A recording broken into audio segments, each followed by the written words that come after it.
Tapi keinginan saya tentu bukan sekedar silaturahim gagah-gagahan diceluk Gus. Celuk Gus repot. Nak ora alim ra pantes. Nak beling ra pantes. Salam templek 1.000 jaluk swarga. Kok mentalane 1.000 jaluk. Kamu nginep di hotel 100.000 itu tidak cukup, apalagi untuk bayar apa? Surga. Itu nggak sopan sekali. 1 juta ya nggak bisa itu. 100 juta juga nggak jelas juga. Terus sampai mendingan nggak usah salam template. Malah nggak mungkin masuk surga kalau. Jadi dulu yang namanya zuriyah, sampean tenang saja, nasab sampean tidak kalah dengan kita, karena nanti setelah di kuburan itu gus-gus itu nggak penting. Semua kalau ditanya bapak kamu siapa, jawabannya siapa? Nabi Ibrahim. Sudah parmin parlan hilang semua, sudah aman pokoknya nanti. Karena kalau nanti ditanya malaikat bapak kamu siapa, jawabnya Nabi siapa? Ibrahim. Makanya saya itu pemuja Allah yang serius. Sampean ya pemuja Allah, tapi kan kadang kurang alim. Saya ini pemuja Allah serius. Saya itu kalau ngaji, ya ngaji biasa belajar, itu sering nangis seneng. Misalnya saya baca tadi, Miftahul Jannah la ilaha illallah, kunci kok dikasihkan. Kita ini masuk neraka gak pantas, enggak bawa kuncinya kok masuk gitu.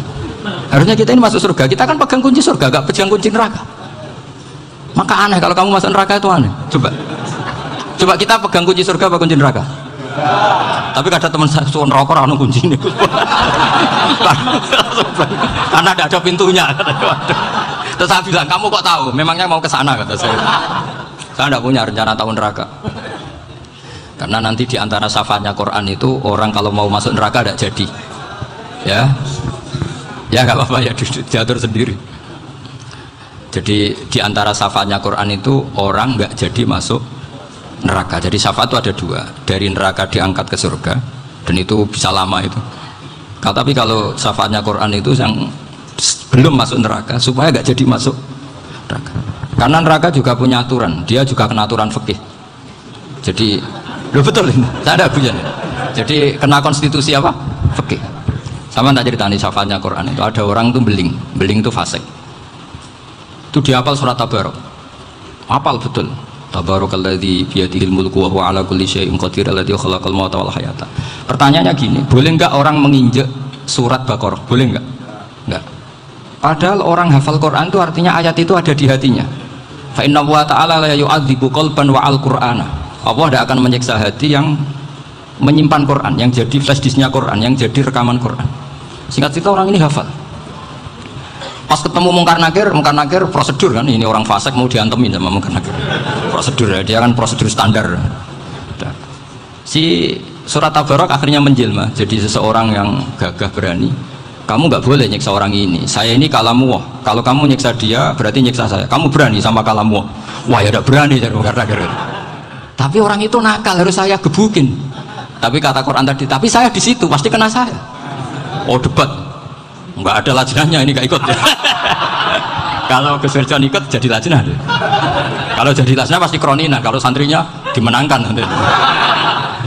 Akhirnya debat. Ya sudah kita ketemu Allah. Akhirnya Mungkar Nakir sama Quran tadi surat Tabarak datang sowan sama Allah. Terus kata Allah, memangnya kenapa Mungkar Nakir? Saya harus nyiksa dia karena dia fasik ya Allah.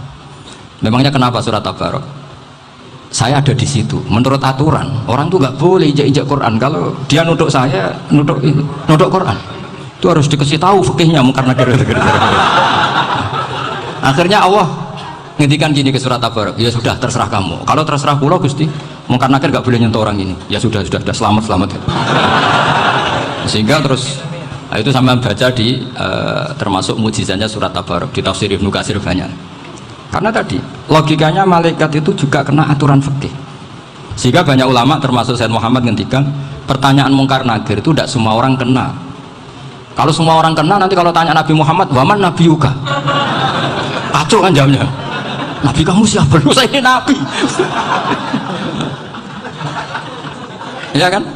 Lah nanti kalau pas ketemu Nabi Ibrahim, waman abuka? Jadi repot kan? Makanya ada kiai yang guyon kalau ditanya merebuka, saya ini guru tauhid sembrono. Saya ini ngajar Ummul Barohin, kamu tanya merebuka. Masyhur itu keramatnya Imam Malik itu. Ada Ashabu Malik, rajulun min ashabi Malik, beliau ditanya Mungkar Nakir merebuka menabiuka. Imam Malik datang, ini seumur-umurnya itu ngajar tauhid. Kok kamu bedai itu gak sopan kamu? Dan kita berharap barokah sampean ngaji nanti itu. Malaikat itu anak sungkane itu. Jadi dan saya meskipun guyon itu serius. Bedanya orang alim sama ndak itu di situ. Kalau orang alim itu guyon itu masih bener, masih serius. Coba saya bacakan ayatnya. Ala inna auliya Allahi la khaufun alaihim wa lahum yahzanun. Terus lahumul busyra fil hayatid dunya fil akhirah. Artinya kalau mungkar nangkir dengan penampilan garang gitu, berarti ada ketakutan apa enggak? Ada. Padahal ciri utama walinya Allah tidak ada ketakutan. Makanya itu termasuk dalilnya Sayyid Muhammad. Tidak semua orang alami seperti itu karena wali-wali itu la khaufun alaihim wa lahum yahzanun. Wa ana kiai ketemu karena kerja buat tidur bedek. Iku rezeki ora kok pertanyaan tok nek konan santri piye. Lho isen wis kiai dihanjuti mungkar nangkir. Malu gak kira-kira? Mesti pelengahan konan santri piye. Nah jawabannya gampang karena pernah ngajar tauhid. Makanya Sayyidina Ali ini ceritanya ada di kitab Nurul Dholam. Sama lihat di kitab Nurul Dholam karangannya Syekh Nawawi Banten. Itu Sayyidina Ali itu ya, andai kan orang biasa mungkin ya agak-agak hasut, tapi ini wali gak boleh kamu katakan. Dia itu mangkal sama Umar. Orang kok setiap orang pernah dibentak. Apa dia berani bentak mungkar nakir? Penasaran ya. Bagaimana perangnya Umar itu berlanjut enggak gitu kira-kira. Akhirnya minta, ya Allah saya minta kasyaf. Ya karena yang minta Sayyidina Ali karena mau wajah dituruti sama kasyaf. Dilihat. Sayyidina Umar pas meninggal itu. Jadi hasud itu ya kadang penting asal baik. Loh betul bahasa Kanjeng Nabi kadang la hasada illa fisnaten. Itu Nabi bahasakan ya hasad. Gus Firson aja yang nafsirkan ghobtoh itu kan gaya-gayanan sebagai ulama. Aslinya Nabi ngendikan itu la hasada illa fisnaten. Ulama yang ganti itu namanya ghobtoh. Wong Nabi sendiri nyebut hasad kok kamu tafsiri ghobtoh. Ya hasad ya hasad. Udah ada usah ditawil-tawil pokoknya gitu. Kalau sama nggak percaya nggak apa-apa. Kok gitu aja kok repot. Karena sama nggak percaya kemungkinannya dua. Satu nggak ngerti. Dua sama-sama alim. Kan dari awal kalau sama-sama alim kan laisali alimin ayuqallida aliman akhor. Kita nggak perlu saling mengikuti. Ngapain hasud? Biasa aja. Akhirnya Sayyidina Ali kasut. Pas Umar bangun, setelah mati kan bangun, setelah meninggal bangun. Mungkar nakir datang dengan perang yang sangat garang. Itu digambarkan Sayyidina Ali matanya itu kalkidril ghali. Kayak apa? Kendil yang apa? Menganga. Wah, seru. Sayyidina Ali senang, paling takut ini Umar. Senangnya bukan main. Wah, ini mesti takut Umar. Biasa. Ternyata enggak, Umar malah bangkit. Woi, mungkar nakir ya. Kamu tahu menghadapi siapa? Itu betul. Kamu itu menghadapi temannya ahabbal khalqi ilallah. Yang diandalkan temannya bukan dia. Kamu tahu yang kamu hadapi, saya ini teman kekasihnya Allah. Jadi boleh kamu mengandalkan Mbak Virjon. Tapi nanti resikonya mungkar ditanya, itu Virjon siapa? Wah itu masalah kan. Makanya syaratnya wali itu harus ma'rufun fis sama. Di langit sudah populer. Makanya dulu ada orang yang saking seninya Abdul Qadir ditanya apa saja jamnya Abdul Qadir Al-Jilani. Itu aman karena beliau populer. Makanya program kita harus populer dulu di langit. Nah, itu nanti kalau dicatut oleh santri-santri nggak apa-apa. Kalau nggak populer nanti dicatat itu siapa? Masalah ini. Umar itu yang dibanggakan itu. Kamu tahu saya siapa? Ya enggak tahu. Saya ini temannya kekasihnya Allah. Temannya Muhammad. Iya Muhammad Rasulullah. Wah mikir waduh. Repot. Loh di dunia aja gitu kan temannya presiden, temannya panglima, apalagi ini temannya Sayyidul Awalin wal Akhirin. Di dunia aja bilang temannya presiden, menteri orang sudah takut, apalagi ini temannya Sayyidul Awalin. Hanya makan nakir terus konfirmasi sama Allah, gimana ya Allah ini ngadepi. Sebetulnya yang diadalkan itu temannya, bukan dia. Wah, akhirnya sama Allah dibilangin ya Bu, ya sama seorang seperti itu Bu yang sopan. Terus semenjak itu mungkar nakir itu nggak selalu berpenampilan seperti itu sangat. Jadi semoga itu konsisten sampai nanti. Jadi kamu kalau ingin nggak takut mungkar nakir jadi wali. Karena syaratnya tadi hanya wali sing la khaufun alaihim wa lahum yahzanun lahumul busyra fil hayatid dunya fil akhirah. Jadi orang itu kalau ngaji itu harus khatam. Jangan semuanya kena pertanyaan. Dan kalau semuanya kena pertanyaan nanti repot. Kalau Nabi Muhammad ditanya waman Nabi juga. Nabimu siapa? Lu kan terus jadi aneh. Jadi makanya ngendikan Sayyid Muhammad semua ulama lah, nggak ada am kecuali ditaksis. kecuali sifatnya Allah. Misalnya bikulli syai'in alim, ya benar-benar bikulli syai'in alim. Tapi kalau am semuanya pasti ada taksis, meskipun dalam muhawarah muhadasah biasa.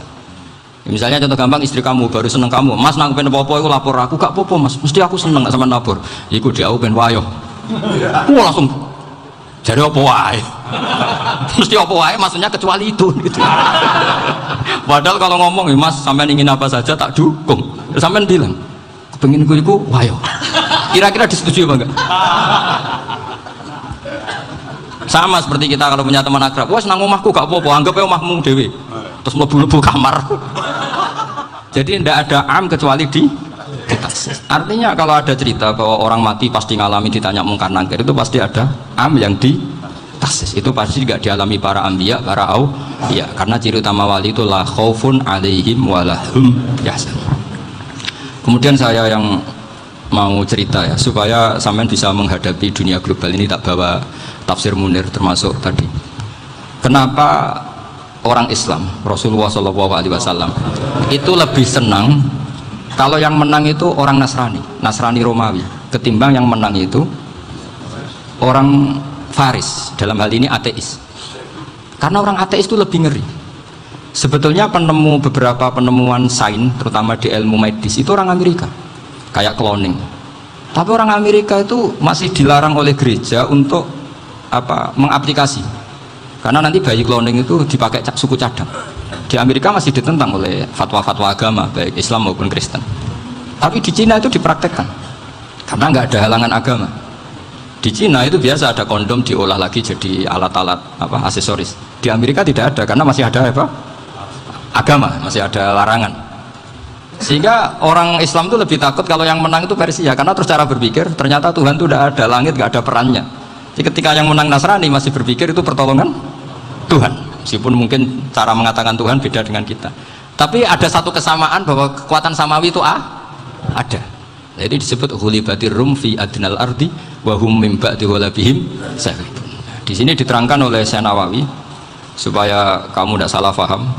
Sebetulnya kamu katakan misalnya wah itu paham liberal, sebenarnya saya tidak tersiksa. Cuma takut yang mengatakan seperti itu cek goblokir atau ngaji gitu. Itu aja masalah saya. Ini saya baca ini karangannya Syekh Nawawi, karena tadi kata Mbak Firjon ngaji itu harus sama orang bersanad. Saya ini kalah sama beliau tuh berkali-kali. Secara nasab saya harus manggil Mbah. Secara silsilah ilmu saya juga kalah lagi. Saya sering disewani sama cucu-cucu Syekhona Khalil. Kiai Siddiq itu termasuk murid dekat beliau Syekhona Khalil. Kalau itu berarti kan Gus Firjon, Ahmad, terus Mbah Siddiq. Mbah Siddiq ngaji Syekhona Khalil. Syekhona Khalil itu pernah ngaji langsung sama Sayyid Zaini Tahlan. Berarti beliau dari Sayyid Zaini Tahlan itu baru generasi kelima. Sementara saya itu sudah ke-7 atau ke-6. Saya, Mbah Mun, Mbah Karim misalnya, Mbah Hashim, Mbah Mahfud Termas, Sayyid Abi Bakar Sato yang arangnya Anatul Thalibin, baru Sayyid Zaini Tahlan. Berarti saya ke-7, kalah lagi. Tapi untuk jadi wali biasanya cepat saya. Karena syaratnya jadi mbah itu ngalah demi putu. Jadi kalau beliau ngotot, saya dulu Gusti, saya mbahnya, wah itu mbah yang nggak baik. Pasti jatahnya dikasihkan apa? Cucunya dulu. Makanya Abdul Muthalib itu orang yang dapat wangsit, tapi yang jadi nabi itu cucunya. Jadi dalil saya banyak. Sebenarnya Abdul Muthalib itu sudah sering dapat wangsit, karena saya bahasakan wahyu, nabi yang protes, enggak nabi kok dapat wahyu. Tapi sebetulnya Abdul Muthalib itu masyhur itu. Kalimat-kalimatnya menunjukkan bahwa beliau itu sudah dapat wahyu kalau nanti cucunya itu jadi apa? Nabi. Makanya senangnya bukan main Abdul Muthalib sama Rasulullah. Putu seneng, mbah seneng putu. Jadi mungkin, jadi sampai nggak usah protes loh. Yang jadi wali kok cucunya. Dulu betul. Dulu Mbah Hamid Pasuruan itu kalau Mbah Ahmad Siddiq ke sana, Mbah Hamid Pasuruan kalau manggil Mbah Ahmad Siddiq itu paman. Tapi pamannya minta ijazah ke ponaan. Apa ya gara-gara itu memang. Kalau itu masih berlaku apa? Ngalah tadi. Kayaknya masih apa? Hawane masih. Karena melihat tren-tren langit masih gitu kayaknya masih. Masih itu. Ya, tapi banyak tetap dapat jatah, tenang saja nanti. Tapi memang sebaiknya mbah itu legowo. Rasulullah Muhammad SAW itu terkenal min dzurriyyati Ibrahim. Tapi kata Rasulullah, ana dakwatu Ibrahim wa bisyaratu Isa. Aku nganti ngene iki barokah dongane Nabi siapa? Ibrahim. Jadi dongane Nabi Ibrahim ya tiba teng putu. Jadi banyak bukti bahwa jatuhnya ke putu gitu. Tadi saya di kamar sama beliau berduaan. Nih Mbah sing dadi wali di sini, aku webang. Cocokan tadi. Nah, kenapa saya akhir-akhir ini gulirkan daftar wali? Kenapa? Saya ini resah ya, orang sudah ingin dicintai pejabat, dicintai tetangga, dicintai teman. Tapi kadang-kadang orang lupa lagi dicintai Allah. Makanya saya meskipun guyon, tapi ini amdan, bukan sahwan. Supaya orang punya cita-cita lagi jadi wali, ingin dicintai Allah. Kita ini terlalu lama ingin dicintai makhluk. Bu ya naik kelas sedikit lah. Ingin dicintai Allah Subhanahu wa Ta'ala. Meskipun saya guyon, tapi tadi guyon saya tuh lebih serius ketimbang serius Anda. Karena tak pikir tuh. Saya tuh kalau pergi itu seneng ngebis, bukan karena saya tidak punya mobil, tapi saya sering mau butuh itu supaya nggak diganggu. Karena saya tuh harus punya waktu sendiri. Kalau ngebis kan ketemu orang nggak kenal, tapi sekarang ya agak susah, banyak yang kenal. Dan susahnya lagi nggak minta ijazah, minta foto. Terus repot tuh. Mau dibenci itu umatnya Rasulullah Shallallahu Alaihi Wasallam. Mau disetujui itu sanatnya mana? Kalau ketemu orang alim minta apa? Foto. Itu nggak ada sanatnya. Nggak tahu saya itu mazhab dari mana itu. Ya mazhab milenial yang jelas itu kan. Ini tak baca ya biar dapat, karena ini kenangan saya sama Mbak Ahmad Siddiq. Saya masih ingat betul beliau ngisi hallnya Mbak Abdullah bin Umar, berarti abahnya Pak Hamid. Karena mbak saya itu Fatimah binti Khalid bin Umar, kalau Pak Hamid itu Hamid bin Abdullah bin Umar. Itu saya masih ingat betul zaman itu Pak Hamid siap hall di Lasem itu rawuh, dan saya derek mbah saya karena masih misanan datang ke Lasem. Itu beliau pas itu ngisi sama Mbah Mun. Mbah Mun masih muda, Ki Ahmad Siddiq sepuh senior. Itu beliau cerita bahwa dulu ketika Indonesia dijajah Jepang itu para kiai mimpi dibacakan ayat Ghulibatir Rum fi adnal ardi wa hum min ba'di ghalabihim salim. Terus ada kiai yang tanya, takwilannya gimana? Ya nanti Jepang pulang bukan karena kita yang mengalahkan, tapi Jepang ada yang mengalahkan sendiri meskipun tidak kita. Kayak dulu Faris tidak dikalahkan Islam tapi dikalahkan Romawi, tapi yang senang umat Islam. Wa yauma idzi yafrahul mu'min. Itu luar biasa ulama-ulama kita. Delalah kejadiannya Indonesia seperti itu. Yaitu kita tidak mengalahkan Jepang, tapi Jepang pulang sendiri karena dikalahkan apa? Sekutu. Ya ini saya baca. Ini tidak usah dicek bacanya bener apa enggak, sudah aman apa? Aman. Karena kalau saya salah itu ya sengaja. Artinya ya sengaja saja. Ya biasa maksudnya. Saya kemarin ngisi di Pondok Peloso, di Pondok Al Munawir Jogja. Salah itu ada dua, ada salah memang benar-benar salah. Itu enggak apa-apa, bisa dimakfu. Karena mesti sangke wong goblok salah yang terus itu. Ada salah bawaan ilmu, itu repot tuh dadaninnya. Karena misalnya kita yang biasa belajar qiraah asabah wayah sibuhu, mesti diulang lagi wayah sabuhu. Karena qiraahnya Imam Asim itu hasibah yah sabu bi fathis sin. Sementara kita kalau ngaji kitab kulino yahsib. Sehingga kita yang biasa belajar sabah itu kalau baca kitab itu kayak orang bingung. Kadang-kadang yang ngaji juga bingung. Gus Pak mau coba bulan pilih. Ya tepat-tepatan. Ada yang mengatakan Gus Pak bingung, ada yang mengatakan Gus Pak alim alamah. Ya tepat-tepatan nasib. Karena memang ya sabah memang seperti itu. Misalnya kufuan itu Imam Asim baca kufuan, tapi beliau punya murid namanya Syu'bah, itu kalau baca kuf'an. Makanya kita itu, ini kan khataman Quran ya, jadi saya menyinggung sedikit tentang qiraah asabah. Tadi beliau juga sudah tak kasih kitab saya Hifdzuna li dan Mushaf. Sama tak ajari latihan sabah, memang angel ya. Makanya yang nggak bisa itu wong pinter, sudah tahu angel ya nggak usah diteruskan kan. Orang menghindari barang angel itu pinter apa goblok? Pinter. Berarti wong goblok pinter. Saya tuh makanya sama orang goblok tuh respect. Jadi orang alim tuh angel apa gampang? Angel. Menghindari barang angel pinter apa goblok? Loh, orang menghindari barang angel pinter apa goblok? Pinter. Berarti orang goblok pinter. Jadi saya sama orang-orang goblok itu respect. Sudah tahu jadi orang alim angel ya barang angel ya harus dihindari. Makanya saya ini insya Allah umatnya Nabi yang termasuk yang terbaik. Amin. Karena mencintai umatnya Nabi termasuk yang goblok. Waduh. Itu tidak gampang itu. Karena tadi sudah tahu ya, seperti itu loh orang naik panjat pinang itu yang naik karena ingin hadiah, yang nonton sudah tahu wah licin kok dinaikin mau keplotok ya. Tapi orang sepakat yang nonton juga pinter karena sudah tahu ribet kok tukun yang pasar akan naik apa mainnya. Sama juga gitu, ngalim tafsir angel, ngalim fikih angel, ada karek ngaji ngerekam kan gampang. Itu pinter apa goblok? Pinter. Iya. Makanya kalau ini mau buruh ngono tok. Saya tadi dinasihati Mbak Firjon, muga-muga hati saya selamat. Saya itu meskipun kata orang banyak, muhibin saya banyak, tapi saya insya Allah tidak riak.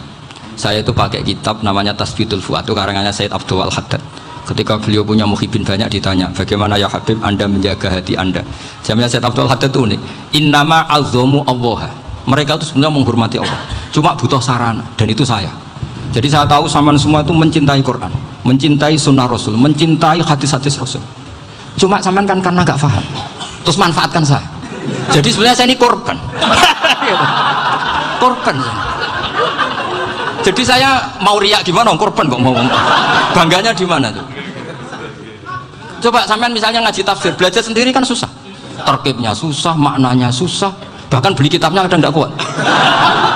Untuk jadi alim tafsir itu kan harus beli kitab. Loh, saya sering belajar kitab itu jutaan. Tafsir Tobari, saya pernah beli kitab Fakhrur Razi itu berapa coba? 27 jilid. Karangannya Fakhrur, belum karangannya ulama modern, Imam Sa'rawi. Itu berapa jilid? Itu jutaan. Saya kemarin juga dihadiahi kitab Pak Quraish Shihab namanya Faidul Bari fi Syarhil Bukhari. Pak Quraish Shihab yang terkenal. Dia sering diskusi sama saya. Saya ngasih hadiah beliau ngasih hadiah saya. Wah itu harganya nggak kuat. Tidak kuat kadang di Indonesia nggak ada coba. Dan sama orang hebat menghindari kesulitan itu. Dan kesulitan itu, sebab ngaji ikut, kalau nggak paham dirukuk rekamannya sudah. Pinter mana sampai nambah saya? Pinter sampean kan? Bikin sosis susah beli aja kok repot kan. Makanya nggak boleh orang bilang, wah aku goblok reso tafsir, aku wong pinter. Makanya nanti kalau saya ketemu Nabi tidak termasuk orang yang mentahkir orang Islam. Kafabil mari isman ayah kira akhul muslim. Jadi cukup orang itu dosa kalau menyepelekan orang Islam, termasuk darani sampean goblok itu dosa. Caranya nggak darani goblok ya tadi di logika tadi. Alim itu angel, nggih dari angel itu pintar, berarti wong bodoh pintar ya sudah gitu. Tapi tetap bodoh. Tapi ini satu cara untuk saya respect gitu. Coba orang yang ngaji tafsir saya banyak, mungkin ribuan, itu sebetulnya mencintai Quran, karena Quran adalah kitab suci yang panduannya umat Islam, sangat mencintai Quran. Terus kemudian mereka nggak paham, terus mencari orang yang memahamkan, burono lah cara jawabannya. Terus keren saya itu di mana coba? Lalu terus mereka kurang ajarnya gini, kalau paham itu ya alhamdulillah paham. Wah nak ngaji Gus Bae ngono tok. Tapi nek ora paham, ora jalan akal ya. Mari Gus Bae orang cepet mulane gak paham. Ora kok nyalano teke sing lelet tuh. Oh itu kan masyaallah naudzubillah. Sebetulnya tingkat kurang ajarnya tinggi Gus. Jadi kalau nggak paham itu kadang nggak nyalahno uteke. Kayak mau misalnya, mau mari mikir aja jelas. Padahal misalnya jelas orang mesti paham berdua. Paham? Jadi kata Said Abdul Haddad, innama azzamu Allah. Sebenarnya mereka itu sangat menghormati Allah. Makanya kita nggak perlu mengatakan wasilah itu kafir, nggak akan. Karena orang tawasul sama Rasulullah itu ingin dapat ridhonya Allah lewat orang yang dicintai Allah. Kita mencintai wali sebenarnya, wah itu kekasih Allah. Kita mencintai itu karena mencintai Allah. Sama seperti gini, kamu mencintai kangkung apa enggak? Sebenarnya sama sekali enggak. Tapi kamu ingin sehat, ada asupan gizi. Kamu ingin tubuh kamu sehat, butuh asupan gizi. Kemudian kamu makan kangkung. Apa terus kamu cinta kangkung? Kan enggak. Cinta kesehatan kamu sama. Orang yang mencintai saya sebenarnya ingin kepuasan rohani. Saya kan termasuk kiai yang torekonya gampang. Ini swarga kan akhirnya penggemarnya banyak. Coba kalau kamu ini neraka. Jadi sebetulnya Anda mencintai kepuasan Anda sendiri. Nah, saya ini korban. Makanya untuk masuk surga cepat saya, korban itu cepat.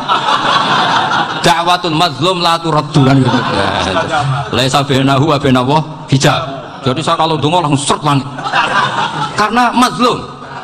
Saya sinau tafsir itu Pak, sampean bayangkan ada tafsir itu sudah 27 jilid. Sing aran Fakhrur Razi itu bulatnya bukan main. Karena dia ahli filsafat. Bulatnya Masya Allah. Sudah gitu sinau Jalalain kadang dikomen oleh Sawi. Sudah kita percaya Jalalain dibuli Sawi. Percaya Sawi dikandani, oh itu Maliki rasa ribet. Sudah gitu sinau Qurtubi, sinau tafsir Tobari itu susahnya. Belinya susah, belajarnya susah. Padahal saya punya keluarga, punya istri, punya anak. Bayangkan kalau istri saya rewel kayak istri sampai. Wah itu. Tapi alhamdulillah enggak. Sama sekali enggak. Allah sudah milihkan, wah ini bahaya kalau punya istri rewel. Imam Sibawai itu kitabnya banyak, tapi yang terbukukan hanya kitab Sibawai. Karena beliau kalau sudah belajar lupa istri. Hanya pas beliau di pasar, kitabnya dibakar semua sama istrinya. Karena dianggap saingannya. Ternyata yang dicerai tidak kitabnya, malah istrinya. Itu Imam siapa? Tapi alhamdulillah kitab saya nggak terbakar, aman. Saya teruskan ya. Jadi untuk menjaga ria dilatih innama azzamu Allah. Sebenarnya mereka itu menghormati Allah. Sehingga wasail-wasail itu sebenarnya nggak pernah jadi subjek pelaku utama, enggak. Tetap Allah. Sebab itu kata Sayyid Muhammad, kamu kok mengatakan wasilah itu kafir itu gimana?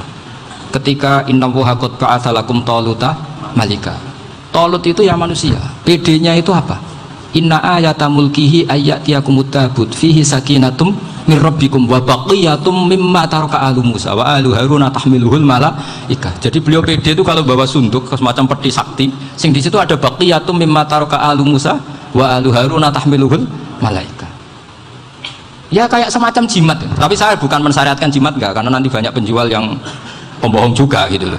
Cuma cerita, kamu tidak usah mengatakan kafir. Dulu Talut PD-nya kalau bawa sunduk semacam peti kesaktian yang di situ ada baqiyatum mimma taraka alu Musa wa alu Haruna tahmiluhul malaika. Sehingga Khalid bin Walid meskipun beliau sahabat dan menyaksikan wajah Rasulullah SAW, itu bawa sya'aratun min sya'aratihi Rasulullah SAW, bawa rambutnya Nabi. Perang kemana-mana itu diletakkan di pecinya. Nanti sama tanya lagi, masa pakai peci Khalid bin Walid itu? Wah panjang tuh sampai itu repot. Sampai tak warai ngaji usul fikih. Usul fikih itu kalau ngaji itu ada istilah tangkihul manat. Ini mesti ini wilayah yang kita bisa berdebat sama Mbah Firjon. Dulu itu musuh saya karena saya makili Anwar, beliau makili Peloso. Tapi tahu-tahu kalah tua terus saya mengundurkan diri. Di fikih itu ada istilah, ada tangkihul manat, ada tahqiqul manat, ada tangkihul manat. Tangkih itu kira-kira gini, lafadz hadis itu dibuang sekian untuk tahu bahwa itu madarul hukmi. Misalnya gini, tak beri contoh paling gampang. Sama harus paham, kalau nggak paham nggak pinter-pinter. Ja'a A'rabiyun ila Rasulillah sallallahu alaihi wasallam. Ya karena ini menghormati Mbah Ahmad Siddiq, saya orang alim, jadi ngaji ini tetap ada suasana alim. Ya harus ada suasana alim. Nggak perlu jadi orang alim tadi susah. Sudah ngedari susah itu pintar. Sudah itu aja. Jadi orang alim susah, ngedari barang susah pintar. Berarti orang tidak alim pintar. Nah, meskipun tetap sudah itu pegangi sampai mati nanti. Loh, jadi orang alim itu repot. Itu kata Imam Ghazali, kalau orang alim kalau masuk surga itu sama Allah nggak boleh. Kamu nggak boleh langsung masuk surga. Coba cari umat kamu, syafaati dulu. Nah, saya takut nyari sampean nggak bisa kembali. Saya tidak punya rencana itu. Pokoknya masuk. Golek sampean kuaduan, aduan balik raroh dewa, repot nanti saya. Berat jadi orang alim itu berat. Ya saya teruskan ya. Ada tangkihul manat. Ja'a A'rabiyun ila Rasulillah sallallahu alaihi wasallam. Faqala ahlaktu wa ma ahlakaka qal waqtu imraati fi nahari Ramadan. Ya sidang kita, saya ini rusak ya Rasulullah. Kenapa? Karena saya menjima istri saya fi nahari Ramadan. Terus kata Nabi, kamu harus bayar kafarah. Napa Nabi kafarah? Puasa 2 bulan. Wong baru 1 hari aja terjadi gitu kok disuruh puasa 2 bulan. Ya tidak kuat ya Rasulullah. Baru berapa hari saya puasa aja kecelakaan seperti itu. Apalagi kalau sampai 2 bulan. Tidak ya Rasulullah. Ya sudah kalau gitu kamu pertama ngasih makan apa? Idku rokobah kan, pertama merdekakan budak. Tapi kan sekarang nggak ada budak makanya terus sekarang langsung puasa. Wah ini nggak bisa semua. Ya sudah kasih makan orang 60. Kasihkan siapa ya Rasul? Ya orang fakir. Saya ini paling fakir. Di kampung saya ini orang paling fakir. Jadi mulai dulu orang fakir itu hubungan suami istri itu paling lancar mulai dulu. Makanya orang fakir itu anaknya banyak. Karena hiburannya hanya itu. Wong Ramadan aja. Coba mau ke ATM nggak punya uang, mau antri di bank nggak punya, mau apa coba? Itu mulai dulu. Ini sanatnya mutasil. Wah, akhirnya sudah sanksinya kan tadi ya idku rokobah atau puasa 2 bulan berturut-turut atau ngasih makan 60 orang miskin. Lalu kata ahli usul fikih, kata A'rabi dibuang, nggak menjadi catatan hukum. Orang kota pun kalau melakukan itu juga kena sanksi yang sama. Imro'atau juga dibuang. Andai kan itu dilakukan untuk amatnya juga ketentuannya sama. Nah sekarang perdebatan antara Imam Syafi'i dan Imam Malik begini. Sekarang pertanyaan gini, jima istri itu hukumnya boleh apa haram? Boleh kan? Lalu kalau ada orang tanpa udzur kemudian makan siang-siang, cara Imam Malik hukumnya sama, harus kena sanksi yang sama. Karena sama-sama hadku hurmati Ramadan bihuri udzrin syar'in. Sama-sama merusak hukum Ramadan tanpa udzur syar'. Lu jima itu tidak zina. Kan hukumnya jais. Nah sekarang makan hukumnya jais, harusnya juga kena ketentuan yang sama. Cara pikirannya Imam Malik. Nah alhamdulillah Imam Syafi'i gak setuju. Wah cara setuju repot. Bahkan orang-orang Syafi'i sudah punya khilaf, kalau gitu minum dulu. Iya biar iftarnya pakai minum. Setelah minum baru jima kan Ini sudah menyiapkan khilafnya. Ini khas Syafi'i ini, bongsong rekayasa hukum. Nanti bisa belajar jauh cara ngakali hukum. Makanya guyonan yang masyhur Gus Dur itu gitu. Ada seorang kiai atau Gus lah, ya punya salah, namanya manusia kan punya salah, entah cangkruk entah apa, pokoknya punya salah. Ada wartawan yang ngiranya semua kiai itu orang suci, sehingga tanya sama Gus Dur, Gus itu ada kiai kok, ya pokoknya salah lah. Tapi jangan bayangkan dosa besar, nah, kecil-kecil aja. Itu gimana itu? Padahal kiai kan orang suci. Jawabnya Gus Dur lucu. Ya justru yang boleh salah itu para kiai. Kalau kamu nggak boleh. Loh, kok bisa Gus? Karena mereka tahu caranya tobat. Repot. Kalau kamu nggak tahu caranya, sama pelanggaran hukum itu ya harus pakar-pakar hukum. Itu yang tahu caranya rekayasa. Kalau kamu ya kena pasal kan. Ya. Jadi kamu jangan niru saya ini punya sekian cara untuk kembali. Nah, itu namanya khilah. Makanya kata Sayyid Muhammad, kamu tidak usah anti khilah, karena Abu Hanifah itu membolehkan khilah, kitabul khiyal. Yang penting kamu soleh dulu, setelah soleh nanti Allah maklumi. Soleh dulu, syaratnya soleh dulu. Kalau tidak soleh jangan. Contohnya gini, ada orang mau puasa lemes sekali, mau makan gampang, kalau langsung makan kan kayak hadku hormati Ramadan biwari udrin sarian, aku langsung mau jember asuhan Mbah Firjo. Sudah status saya kok musafir. Nah, sudah berangkat aja sampai Tuban makan, nanti kalau nggak jadi ya nggak apa-apa, sudah kan mulai pergi sudah musafir. Saya tidak tahu nanti malaikat tertarik ngebuki nggak tahu, tapi itu ada khilafnya, asal soleh lah. Karena kata Sayyid Muhammad dan semua kitab mengatakan itu. Kalau sama nggak tahu ya kebablasan. Nabi Ayub, yang nabi yang terkenal Gudiken itu siapa? Ayub ya. Nah, itu yang Israiliyatnya akan seru lah. Gudiken dikukur baik kreweng itu terlalu lah kalau itu. Untuk kreweng konti, yang Arab orang kreweng itu sudah masalah itu. Singkat cerita, Nabi Ayub ketika diasingkan kaumnya itu kan nggak punya sumber makanan. Lah orang lelaki itu mulai dulu egois.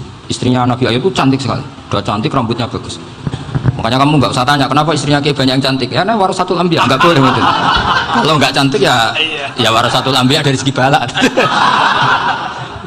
Istrinya Nabi itu semuanya cantik, nggak usah tanya sebabnya apa, pokoknya gitu semuanya cantik. Singkat cerita, beberapa kali istrinya Nabi Ayub itu kerja demi bisa nafkahi Nabi siapa. Suatu saat itu tidak ada pekerjaan yang cukup untuk beli roti. Satu-satunya peluang dapat rezeki itu putrinya raja itu rambutnya berondoli. Terus ada sayembara siapa yang rambutnya bagus mau dibeli. Sampai rambutnya istrinya Nabi Ayub itu dijual. Nabi Ayub tersinggung karena itu mengurangi kecantikan. Jadi lelaki mulai dulu gitu. Udah nggak urun kalau istrinya nggak cantik itu komplain. Itu khasnya lelaki. Jadi kalau kamu gitu ada sanadnya juga, tenang saja ya. Komplain ya pegawaian itu. Saking mangkelnya Nabi Ayub terus ngendikan la adriban naki mi'ata sautin. Kamu akan saya pukuli dengan mi'ata sautin atau dengan 100 cambukan. Atau mi'ata dikhtin atau mi'ata apalah sesuai konteks zaman itu. Nggak namun pecut tuku konti nggak ribet lagi. Singkat cerita, akhirnya ketahuan bahwa istrinya menjual itu demi Nabi Ayub. Allah nggak ridho kalau kekasihnya yaitu istrinya Nabi Ayub wis perjuangan kayak gitu malah kena hukuman. Tapi Allah juga nggak ingin kekasihnya yang bernama Ayub melanggar sumpah. Padahal beliau sudah sumpah, wallahi demi Allah nanti tak pukul dengan 100 kali. 100 kali dengan lidi lah misalnya, contoh yang gampang tuh lidi.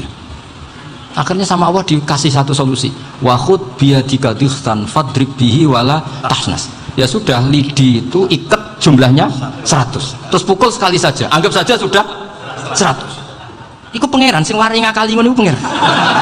Tapi syaratnya soleh, syaratnya soleh. Jadi kalau kamu anti khilaf berarti anti ajarannya Allah di ayat itu, wahud biyadika dikhtan fadrib bihi wala tahnas. Itu dulu ada, ini cerita di Ithaf, ini cerita terakhir, ini sudah, sama jangan nama sudah. Terus pengumuman tadi, yang nggak pernah sepuh ngutang saya itu haram tadi. Karena tadi saya punya kewajiban di rumah yang bisa menggugurkan ya kewajiban yang lebih besar. Lebih besar itu ya tadi, bisa pernah guru, pernah sepuh, yang jelas nggak umur. Umur sampean menang kabeh itu, tua itu serepot itu. Ada raja itu ganteng kaya, senengannya nikah perawan cantik. Itu semua kampung mesti kenal. Mungkin digilir atau gimana pokoknya. Suatu saat ada pemuda suka sama perempuan yang di kampungnya, cantik sekali. Kemudian pemuda ini ternyata pekerja di kerajaan itu. Tiap hari ditanya, oh itu yang di kampung yang cantik siapa? Mau saya nikahin gini. Wah bahaya ini, saingannya raja. Jadi yang dibidik pemuda tadi itu saingannya si raja ini. Orang yang namanya raja kan gengsinya tinggi.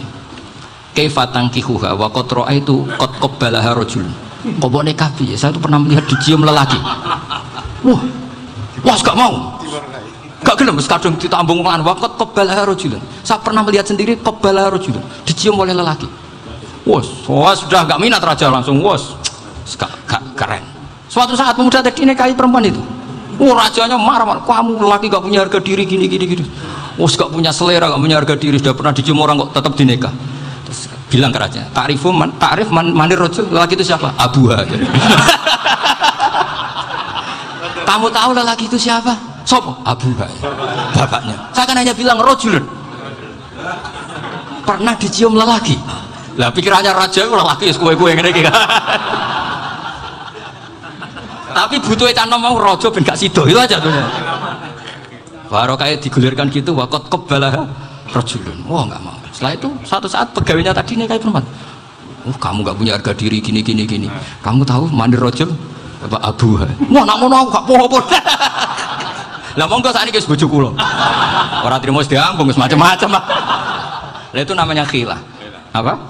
Khilah. Kalau di Balaghah disebut tauriyah atau apa. Tapi saya tidak ngajari sampean seperti itu. Sudah pinter sebelum saya ajarin. Bangsa ngakali kan sudah pinter. Ya ini terakhir tak baca Arabnya saja nanti. Bismillahirrahmanirrahim. Biar dapat barokahnya Syekh Nawawi juga barokahnya guru-guru.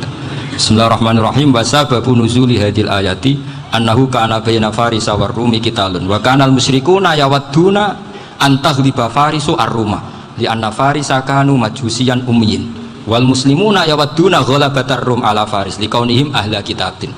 Jadi zaman dulu orang Islam lebih senang kalau yang menang itu orang Nasrani, kalau bandingannya ateis, karena bagaimanapun percaya kekuatan langit, sementara orang ateis sama sekali tidak percaya kekuatan. Apapun bedanya kita dengan Nasrani itu ada kesamaan, yaitu percaya adanya kekuatan langit. Sehingga ketika orang Romawi kalah itu orang Islam ikut susah. Paham ya? Makanya ini tak baca biar sampean nggak macam-macam pikirannya. Fa'fa Kisra terusnya, ya pokoknya seperti itu. Akhirnya Rasulullah SAW berdoa lebih seneng yang menang itu Rom karena ahli kitab. Artinya apa? Kemenangan ahli kitab adalah kemenangan makhluk atau hamba Allah yang mentautkan kekuatan kita di bumi dengan kekuatan langit. Makanya saya berharap selain kita ikhtiar medis, kita harus memperbanyak istighfar. Bagaimanapun semua itu dari Allah Subhanahu wa Ta'ala. Kita menghormati negara dengan ikhtiarnya, tapi saya mohon sekali kita juga istighfar, karena semua itu juga ditentukan oleh Allah, oleh langit. Ya, saya kira demikian. Assalamualaikum warahmatullahi wabarakatuh.